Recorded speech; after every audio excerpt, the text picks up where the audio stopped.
Hello students, myself Neeraj Kumar Dubey, and I will be just teaching you complete genetics and will go with several sessions of genetics.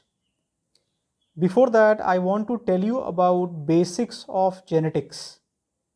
Before studying the chapter, that is chapter 5, principles of inheritance and variations.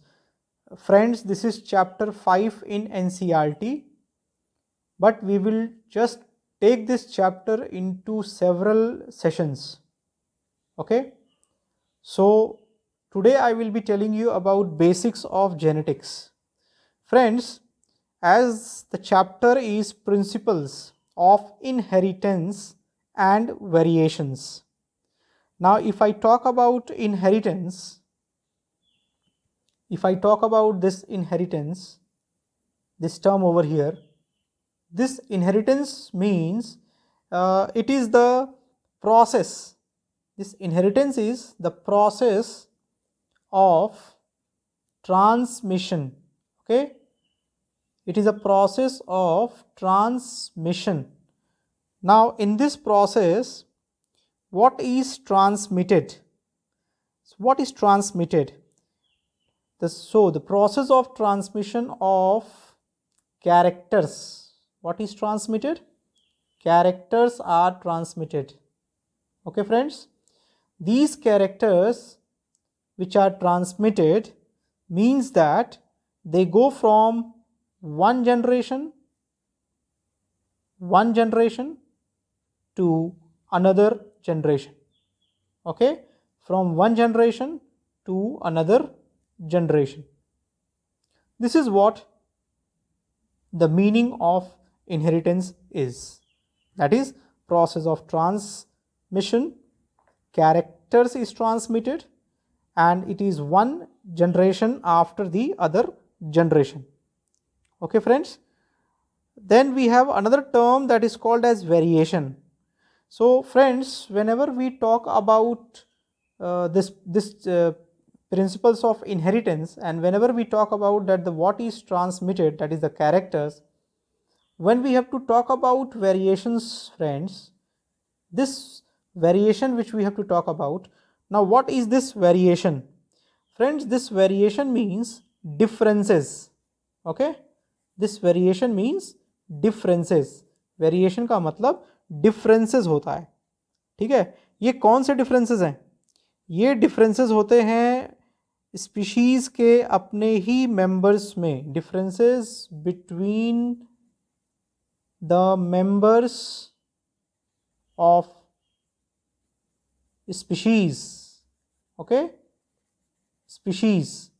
Now the difference which is there, the difference between the members of a species, now which with respect to what? So friends, it is with respect to this character. Okay, with respect to this character, whatever characters are transmitted, so with respect to what type of characters are transmitted, there are variations seen in the organisms. Now these variations are seen only in those organisms, friends, which undergo sexual reproduction. Okay, all those who go for sexual reproduction, जितने भी organisms sexual reproduction करेंगे, सिर्फ उन्हीं organisms में variations देखने को मिलेगा.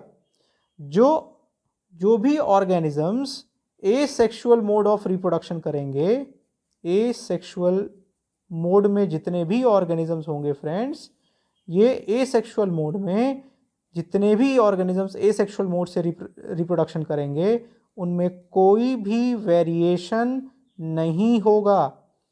No variation, no difference, कोई डिफरेंस नहीं होगा with respect to characters. Characters के बेसिस पर कोई डिफरेंस नहीं होगा, और ऐसे ऑर्गेनिजम्स में कोई वेरिएशन नहीं होने की वजह से इनको हम कहते हैं क्लोन्स. क्या कहते हैं? क्लोन्स कहते हैं फ्रेंड्स.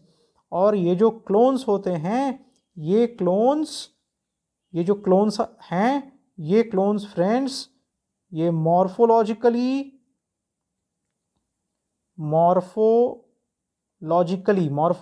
का मतलब क्या होता है? मॉर्फोलॉजिकली का मतलब होता है similar in shape and form. Morphology का मतलब होता है शेप और फॉर्म, ठीक है। Morphology is shape and form. दूसरा फ्रेंड्स क्लोन का ये है कि मॉर्फोलॉजिकल सिमिलैरिटी होती है और जेनेटिकली सिमिलर होते हैं। जेनेटिकली ये सिमिलर होते हैं, जेनेटिकली ये सिमिलर होते हैं। ओके, अब बात करते हैं कि आखिर व्हाट इज जेनेटिक्स। जेनेटिक्स किसको कहते हैं फ्रेंड्स? जेनेटिक्स किसको कहते हैं? तो जेनेटिक्स कहते हैं, यहाँ पे जो वर्ड यूज हुआ है जेनेटिकली, तो फ्रेंड्स जेनेटिक या जेनेटिकली जो है ये एक ब्रांच है। This is a branch of science friends, ये एक साइंस की ही ब्रांच है। और इस साइंस के ब्रांच में, ये जो साइंस की ब्रांच है फ्रेंड्स, इस ब्रांच में हम क्या पढ़ते हैं? इस ब्रांच में हम दो चीज़ के बारे में पढ़ाई करते हैं। एक, हम हेरिडिटी के बारे में जानते हैं, हेरिडिटी के बारे में, और दूसरा हम वेरिएशंस के बारे में स्टडी करते हैं। वेरिएशंस यानी अभी मैंने आपको बताया है ऊपर, वेरिएशंस क्या होते हैं? Differences between the members of same of species with respect to characters. तो ये जो वेरिएशंस होते हैं, ये वेरिएशंस डिफरेंसेस होते हैं। तो जो इन वेरिएशंस की स्टडी हम करते हैं उनको ही हम ये जेनेटिक्स बोलते हैं। दूसरा है हेरिडिटी। तो हेरिडिटी किसको बोलते हैं? हेरिडिटी फ्रेंड्स ये ऐसी ब्रांच ऑफ साइंस है, यानी जेनेटिक्स, सॉरी पहले मैं जेनेटिक्स के बारे में आपको बता दूं। तो जेनेटिक्स ऐसी ब्रांच है साइंस की जिसमें हम हेरिडिटी और वेरिएशन की स्टडी करते हैं। अब हेरिडिटी किसको कहते हैं? हेरिडिटी कहते हैं कि जो ट्रांसमिशन हो रहा है, ट्रांसमिशन, हेरिडिटी क्या है? ये है ट्रांसमिशन। ट्रांसमिशन किसका? कैरेक्टर्स का। किसका ट्रांसमिशन? कैरेक्टर्स का ट्रांसमिशन फ्रेंड्स। और यही कैरेक्टर्स का ट्रांसमिशन कहाँ से कहाँ? Generation to generation, generation to generation. This is heredity. तो हेरिडिटी में हम कहते हैं कि it is the transmission of characters from generation to generation. Variation कहते हैं differences between the members of species with respect to characters. और जो वेरिएशंस जिनके अंदर नहीं होते हैं वो सारे ऑर्गेनिजम्स हैं जो एसेक्सुअल मोड ऑफ रिप्रोडक्शन करते हैं। जो सेक्सुअल मोड ऑफ रिप्रोडक्शन करते हैं वो तो वेरिएशंस दिखाते हैं। इनहेरिटेंस किसको कहते हैं? वेरिएशंस किसको कहते हैं? जेनेटिक्स किसको कहते हैं? हेरिडिटी किसको कहते हैं? ये सारी डेफिनेशंस मैंने आपको बता दी, बहुत ही अच्छे तरीके से, बहुत ही सिंपल तरीके से आपको बताई। और क्लोन्स किसको कहते हैं? जिनमें भी वेरिएशंस नहीं होंगे फ्रेंड्स उनको हम क्लोन्स कहेंगे। और जितने भी क्लोन्स हैं वो वेरिएशंस नहीं होने के वजह से उनमें कोई भी इवोल्यूशन नहीं होता है। इवोल्यूशन के बारे में हम लोग आगे चर्चा करेंगे, यहाँ पर हम लोग इसके बारे में बात नहीं करेंगे।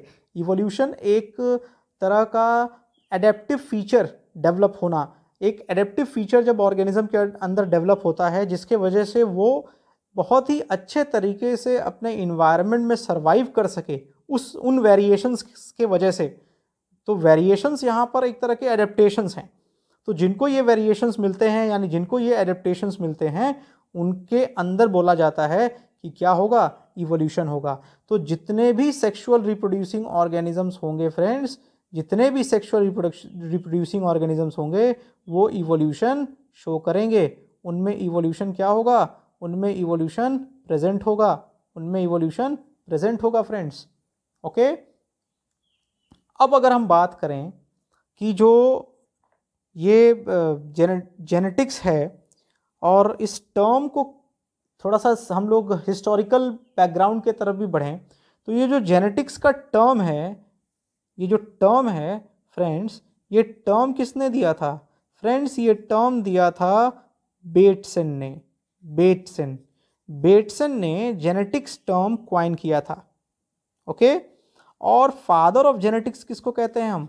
हम फादर ऑफ जेनेटिक्स कहते हैं ग्रेगर जॉन मेंडल को, जिन्होंने इसके बारे में बहुत इंफॉर्मेशन दिया है।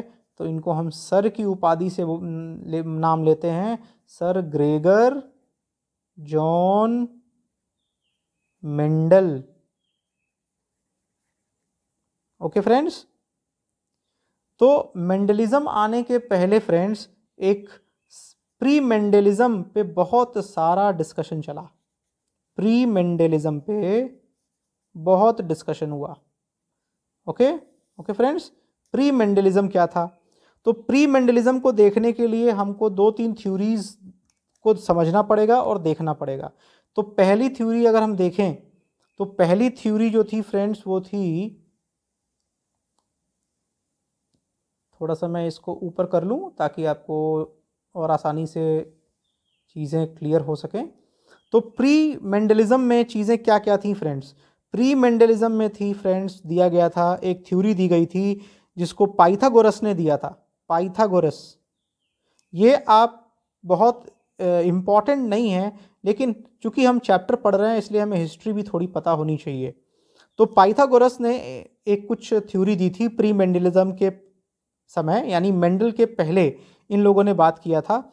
और इन लोगों का कहना ये था, पाइथागोरस का कहना ये था कि भैया बॉडी पार्ट जो होता है ना, ये जो बॉडी पार्ट होता है, इस बॉडी पार्ट से वेपर्स जो बनते हैं, जो वेपर्स निकलते हैं, ये वेपर्स एग्रीगेट होते हैं फ्रेंड्स, इकट्ठे होते हैं। और जब ये एग्रीगेट हो जाते हैं तो इनसे बनते हैं न्यू इंडिविजुअल्स। क्या बनते हैं?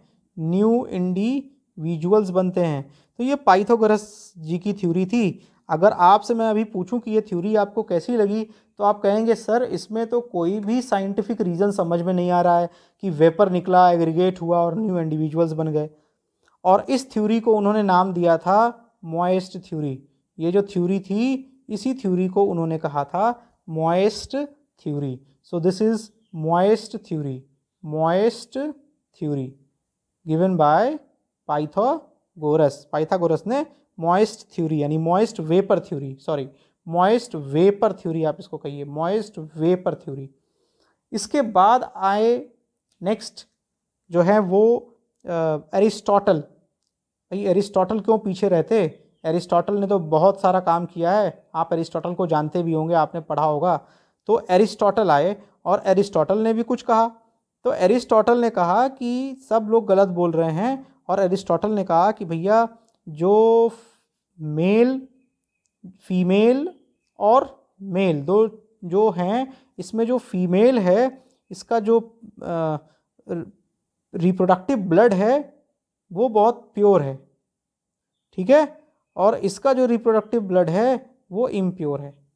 यानी कहने का मतलब ये है फ्रेंड्स कि जो रिप्रोडक्टिव ब्लड है, रिप्रोडक्टिव ब्लड के बारे में इन्होंने बात किया, जिसको इन्होंने रिप्रोडक्टिव ब्लड कहा है।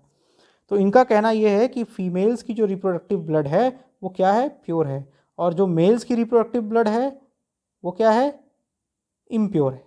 ओके, और इनका फिर ये कहना है कि ये जो रिप्रोडक्टिव ब्लड है ये फीमेल, ये कोगुलेट कर जाता है फीमेल के बॉडी में, कोगुलेट कर जाता है, जम जाता है फीमेल की बॉडी में, और फिर उससे बनता है एम्ब्रियो। क्या बनता है उससे? एम्ब्रियो बनता है फ्रेंड्स, उससे एम्ब्रियो बनता है, और फिर इस एम्ब्रियो से बनते हैं न्यू इंडिविजुअल्स। तो सब अपनी अपनी थ्योरी बता रहे हैं, लेकिन इनके पीछे कोई साइंटिफिक एविडेंस तो नज़र ही नहीं आता है फ्रेंड्स। कोई साइंटिफिक एविडेंस इनका नज़र नहीं आता, कोई क्राइटेरिया समझ में नहीं आती कि आखिर इन्होंने कैसे बात की। इसके बाद फिर एक और थ्योरी आई, ये एरिस्टोटल की थ्योरी थी, जिसको आप कह सकते हो reproductive blood theory, then moist vapour theory. अब एक स्वैमरडम एक साइंटिस्ट थे, एक फिलोसफर थे, इन्होंने एक थ्योरी दी है। स्वैमरडम की भी एक थ्योरी आई, इन्होंने भी कुछ फिलॉसफी की। अब इनके फिलॉसफी के अगर हम बात करें फ्रेंड्स, तो इनकी फिलॉसफी कहती है कि जो गैमीट्स थे, गैमीट्स बनते थे, इन्होंने गैमीट्स बोला कि गैमीट्स होते थे। अब ये गैमीट्स, इन्होंने बड़े अलग तरह के गैमीट्स का रूपरेखा तैयार किया। इन्होंने कहा कि भैया ये जो हैं ये मिनिएचर कॉपी हैं, मिनिएचर फॉर्म है ये ऑर्गेनिज्म के, miniature form of organism, they are miniature form of organism friends, ये मिनिएचर फॉर्म है ऑर्गेनिजम्स के। ओके, ये ऑर्गेनिजम्स के मिनिएचर फॉर्म्स हैं, और ये जो ऑर्गेनिजम्स के मिनिएचर फॉर्म्स हैं इनसे बनते हैं नए इंडिविजुअल्स। तो इनका ये कहना था कि जो फीमेल होगी और मेल, ओके, फीमेल और मेल, यानी यहाँ ये फीमेल ये मेल, ओके। यहाँ पे भी इन्होंने कहा था कि जो मेल है उसका प्योर ब्लड है, फीमेल का इम्प्योर ब्लड है। सॉरी, यहाँ पे मैंने उल्टा बता दिया था आपको, ये जो है मेल है, एरो जिधर है वो मेल है। अब ये बनाएगा स्पर्म, ये जो मेल है ये स्पर्म बनाएगा, ये बनाएगा एग, ठीक है। अब इन दोनों में क्या होगा, इन दोनों में होगा फर्टिलाइजेशन। क्या होगा, फर्टिलाइजेशन। और फर्टिलाइजेशन होगा, फिर इनमें होगा ग्रोथ, यानी जो एम्ब्रियो वगैरह जो भी बनेगा उसमें ग्रोथ होगा, और इस ग्रोथ से फिर बन जाएंगे क्या, एक नए इंडिविजुअल्स। तो इस तरह से फ्रेंड्स सब लोगों ने अपनी अपनी कुछ न कुछ अपनी अपनी थ्योरीज दी समझाने के लिए कि ये ऐसे होता था। अब एक और थ्योरी आई फ्रेंड्स, तो मैं आप एक शीट और चेंज कर लेता हूँ, एक नया शीट हम लोग ले लेते हैं, यूज़ करते हैं, एक नए शीट पे हम लोग फिर काम करेंगे। तो मैंने एक नया शीट ले लिया आपके लिए। अब हम बात करेंगे फ्रेंड्स, आपने डार्विन के बारे में सुना है, डार्विन फ्रेंड्स, डार्विन जो थे इन्होंने भी बहुत सारी फिलॉसफी और बहुत सारा काम किया है बायोलॉजी के अंदर। आने वाले समय में, आने वाले चैप्टर्स में हम लोग देखेंगे। अब डार्विन ने तो बड़ी विचित्र थ्योरी बता दी। डार्विन ने कहा कि भैया ईच बॉडी पार्ट, हमारे बॉडी का हर पार्ट, यानी ईच बॉडी पार्ट प्रोड्यूसेस, जो बॉडी पार्ट है वो क्या करता है, ये माइन्यूट पार्टिकल्स प्रोड्यूस करता है। क्या करता है, माइन्यूट पार्टिकल्स प्रोड्यूस करता है। और इस माइन्यूट पार्टिकल्स को उन्होंने भाई एक टर्म दे दिया जिसको हम कहते हैं पैन जीन्स। बड़ा इंपॉर्टेंट है ये, कभी कभी ये एसोसिएशन में पूछा जाता है कि ये किससे एसोसिएटेड है। तो ये डार्विन साहब ने पैन जीन्स नाम दिया था इसको। किसको, ये जो माइन्यूट पार्टिकल्स बने थे उनको पैन जीन्स कहा था, जिनको आगे गैमीट्स बोला गया। ये गैमीट्स हैं, और फिर ये गैमीट्स फर्टिलाइज करके जाइगोट बनाएंगे। और जाइगोट बनने के बाद क्या होगा, जाइगोट बनने के बाद एक डिफरेंट बॉडी पार्ट्स का फॉर्मेशन होगा। This zygote will form different body parts, different body parts, okay, they will form different body parts बनाएंगे। और फिर क्या होना है, फिर कुछ नहीं होना, फिर इससे एक नया इंडिविजुअल बन गया। ये देखिए फिलॉसफी है ये सब, ये एक फिलॉसफी है जो कुछ समय समझ में नहीं आ रही है। यहाँ तक तो समझ में आया कि गैमीट्स बनते होंगे मेल फीमेल, और जो है मेल फीमेल गैमीट्स आपस में फर्टिलाइज करके जाइगोट बना देते होंगे। लेकिन ये माइन्यूट पार्टिकल्स, हर ईच बॉडी पार्ट, हर बॉडी पार्ट से एक एक माइन्यूट पार्टिकल निकलता है, वो पेंजीन्स कहा जाता है, वही गैमीट्स होता है, फिर वो इकट्ठे होते हैं, उनको जाइगोट होता है, फिर वो जाइगोट कहते हैं, फिर उनसे डिफरेंट बॉडी पार्ट्स बन जाते हैं। अब अगर जितनी भी थ्योरीज, इसको हम एक नाम दे दें फ्रेंड्स, ये डार्विन साहब की थ्योरी को हम बोलते हैं थ्योरी ऑफ, बड़ी फेमस है, थ्योरी ऑफ पैनजेनेसिस। फेमस मीन्स इसका कोई साइंटिफिक एविडेंस तो नहीं है, लेकिन ये अपने समय की फेमस थ्योरी रही। Okay, so this is theory of pangenesis, इसको बोलते हैं थ्योरी ऑफ पैनजेनेसिस। आइए थोड़ा ड्रॉबैक पे बात कर लेते हैं फ्रेंड्स। हम लोग अब थोड़ा सा ड्रॉबैक पे बात करते हैं कि ड्रॉबैक, आखिर में ड्रॉबैक क्या था। तो ड्रॉबैक के लिए एक मैं इसके बगल में ही आपको ड्रॉबैक समझाता हूँ, एक लाइन हम खींच लेते हैं। अब ड्रॉबैक समझने के लिए हमको सारी जितने भी लोगों ने जो बातें बताई हैं उन सब के बारे में बात करना होगा। एक जितनी भी थ्योरीज हैं वो एक चीज़ कहती हैं, क्या, ये सारी की सारी थ्योरीज एक ही बात कहती हैं सब। अगर एक कॉमन चीज़ देखें तो एक कॉमन चीज़ निकल कर आएगी कि ये जो थ्योरीज हैं ये कहती हैं एक कि ड्यूरिंग ट्रांसमिशन के समय पेरेंट्स के कैरेक्टर्स मिक्स हो जाते हैं, यानी जो गैमीट्स बनाते हैं, जो माइन्यूट पार्टिकल्स बनते हैं, वो आकर आपस में फिक्स हो जाते हैं, आपस में फ्यूज़ हो जाते हैं। तो फ्रेंड्स इनका कहने का मतलब यही है कि जो भी माइन्यूट पार्टिकल्स कह लें या इसके पहले जो भी बातें हम लोगों ने कही हैं, जो भी थ्योरीज में हम लोगों ने कहा है कि जो है वो जैसे स्वयंवर्डम की है कि वो मिनिएचर फॉर्म बनाते हैं, एरिस्टोटल ने कहा है ब्लड से हो जाता है, और मॉइस्ट वेपर थ्योरी है। इन सब लोगों की एक चीज़ बहुत कॉमन है, और वो क्या है, वो सब कहते हैं कि ऑल द ट्रांसमिशंस, जितने भी ट्रांसमिशन हुए हैं इसमें जितने भी कैरेक्टर्स हैं पेरेंट्स के, वो मिक्स हो जाते हैं। यानी इसको बोला गया है कि during transmission, during, I am writing it, during transmission the character of parents, parents मतलब male female, character of parents get mixed. ये थ्योरी, सारी थ्योरी लगभग इस चीज़ को कॉमन फेज में बात करती है। तो all the above theories are based on this, during transmission the character of parents get mixed and this is called as, in one word if you ask, this is called as blending. Blending, blending होना मतलब mix होना, इसको कहते हैं blending inheritance.